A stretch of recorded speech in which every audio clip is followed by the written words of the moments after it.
What is the main teaching of all the world religions? It's very simple. It's love. And it's doing no harm. I'm going to share with you the prayer King Solomon said at the inauguration of the temple. Listen carefully and read what I wrote.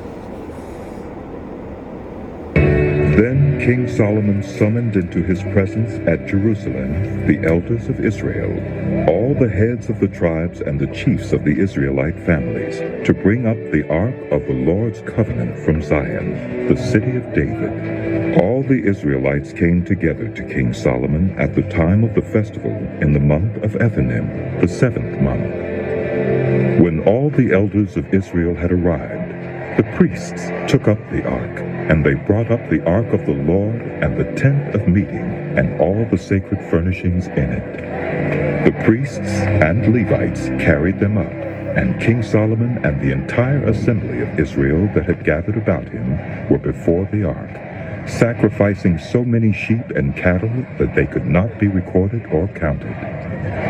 The priests then brought the ark of the Lord's covenant to its place in the inner sanctuary of the temple, the most holy place, and put it beneath the wings of the cherubim. The cherubim spread their wings over the place of the ark and overshadowed the ark and its carrying poles. These poles were so long that their ends could be seen from the holy place in front of the inner sanctuary, but not from outside the holy place, and they are still there today. There was nothing in the ark except the 2 stone tablets that Moses had placed in it at Horeb, where the Lord made a covenant with the Israelites after they came out of Egypt. When the priests withdrew from the holy place, the cloud filled the temple of the Lord, and the priests could not perform their service because of the cloud, for the glory of the Lord filled his temple. Then Solomon said, "The Lord has said that he would dwell in a dark cloud. I have indeed built a magnificent temple for you, a place for you to dwell forever."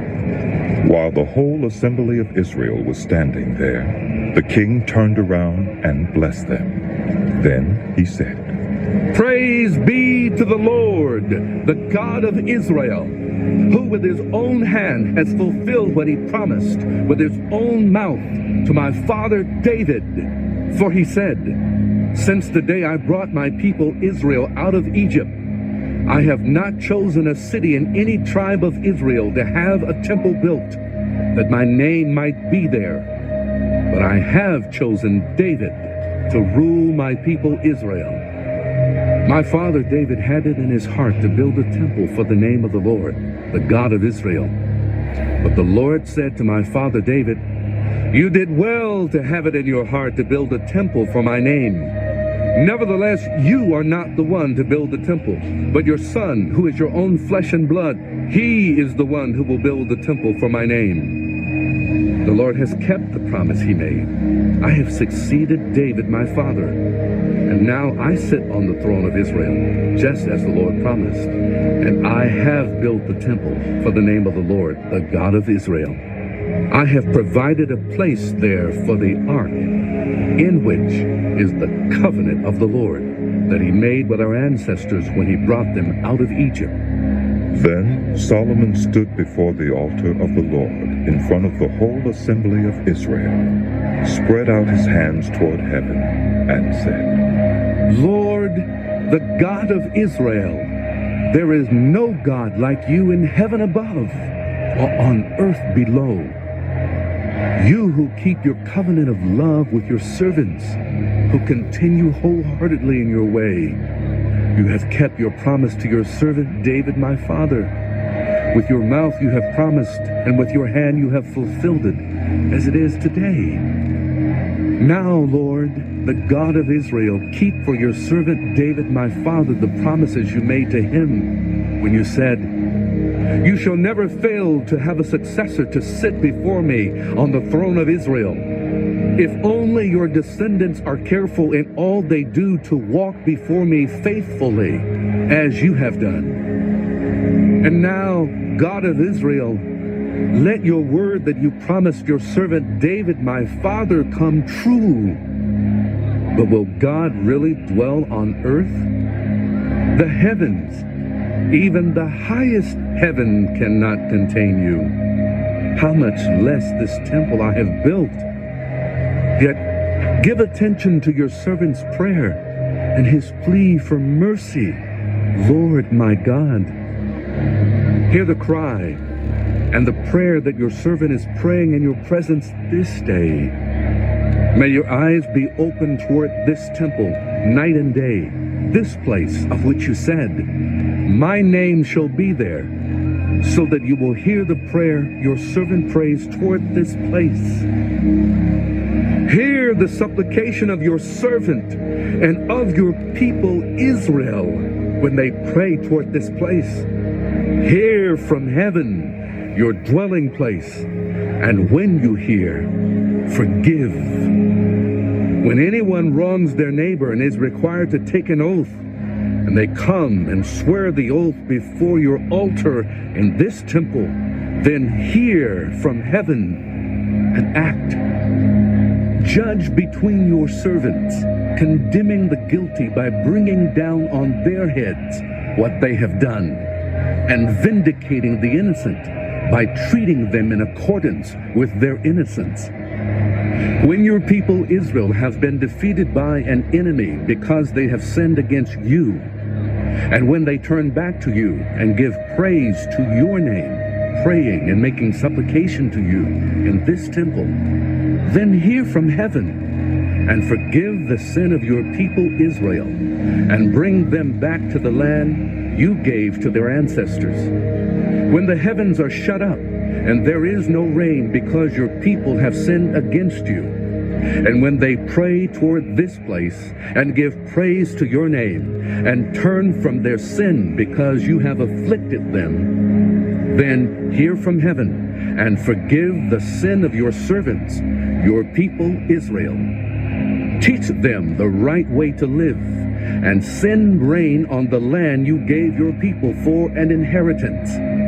When famine or plague comes to the land, or blight or mildew, locusts or grasshoppers, or when an enemy besieges them in any of their cities, whatever disaster or disease may come, and when a prayer or plea is made by anyone among your people Israel, being aware of the afflictions of their own hearts and spreading out their hands toward this temple, then hear from heaven, your dwelling place. Forgive and act. Deal with everyone according to all they do, since you know their hearts, for you alone know every human heart, so that they will fear you all the time they live in the land you gave our ancestors. As for the foreigners who do not belong to your people Israel, but have come from a distant land because of your name, for they will hear of your great name, and your mighty hand, and your outstretched arm, when they come and pray toward this temple, then hear from heaven, your dwelling place.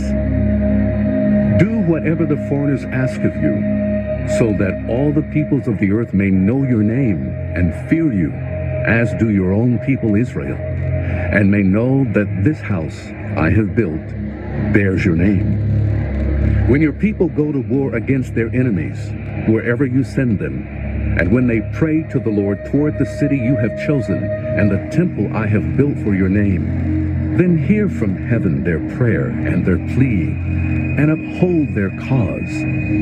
When they sin against you, for there is no one who does not sin, and you become angry with them and give them over to their enemies, who take them captive to their own lands, far away or near, and if they have a change of heart in the land where they are held captive, and repent, and plead with you in the land of their captors, and say, we have sinned, we have done wrong, we have acted wickedly. And if they turn back to you with all their heart and soul in the land of their enemies who took them captive, and pray to you toward the land you gave their ancestors, toward the city you have chosen and the temple I have built for your name, then from heaven, your dwelling place, hear their prayer and their plea, and uphold their cause, and forgive your people who have sinned against you.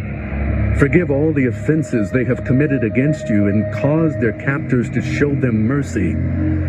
For they are your people and your inheritance, whom you brought out of Egypt, out of that iron smelting furnace. May your eyes be open to your servant's plea, and to the plea of your people Israel, and may you listen to them whenever they cry out to you. For you singled them out from all the nations of the world to be your own inheritance, just as you declared through your servant Moses when you, sovereign Lord, brought our ancestors out of Egypt. When Solomon had finished all these prayers and supplications to the Lord, he rose from before the altar of the Lord, where he had been kneeling with his hands spread out toward heaven. He stood and blessed the whole assembly of Israel in a loud voice, saying, Praise be to the Lord, who has given rest to his people Israel, just as he promised. Not one word has failed of all the good promises he gave through his servant Moses. May the Lord our God be with us as he was with our ancestors.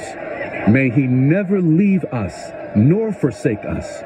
May he turn our hearts to him, to walk in obedience to him, and keep the commands, decrees, and laws he gave our ancestors.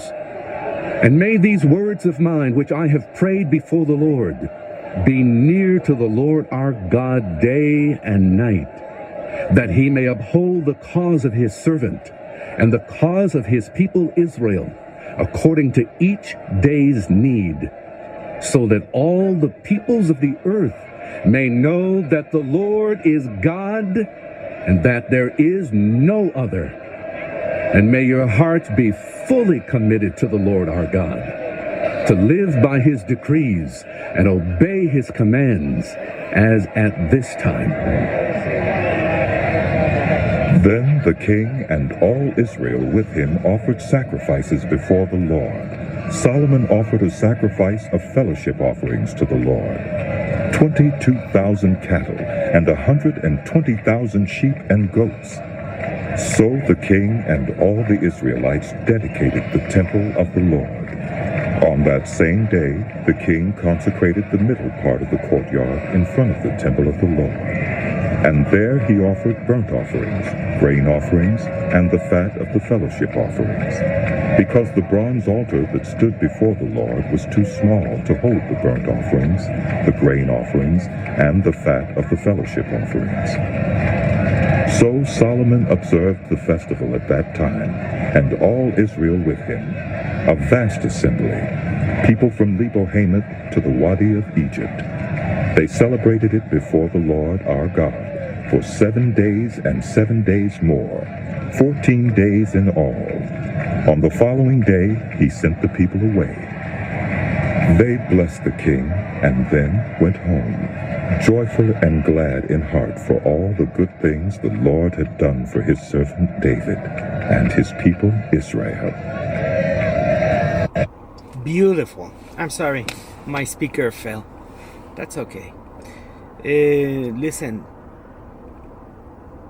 if you're an atheist, I love you. Just keep doing good. If you're a person of faith, I love you also. Whatever religion you come from, whatever background, those teachings are good. If you're Jewish, if you're a Christian, if you're Muslim, if you're Buddhist, if you're Taoist, if you're Zoroastrian, if you practice Native American spirituality, all those teachings come from God. And they are good for us. So, it's not all about reading. It's also about putting in practice. Alright, thank you so much. I love you. And I love my parakeet. Have a good night.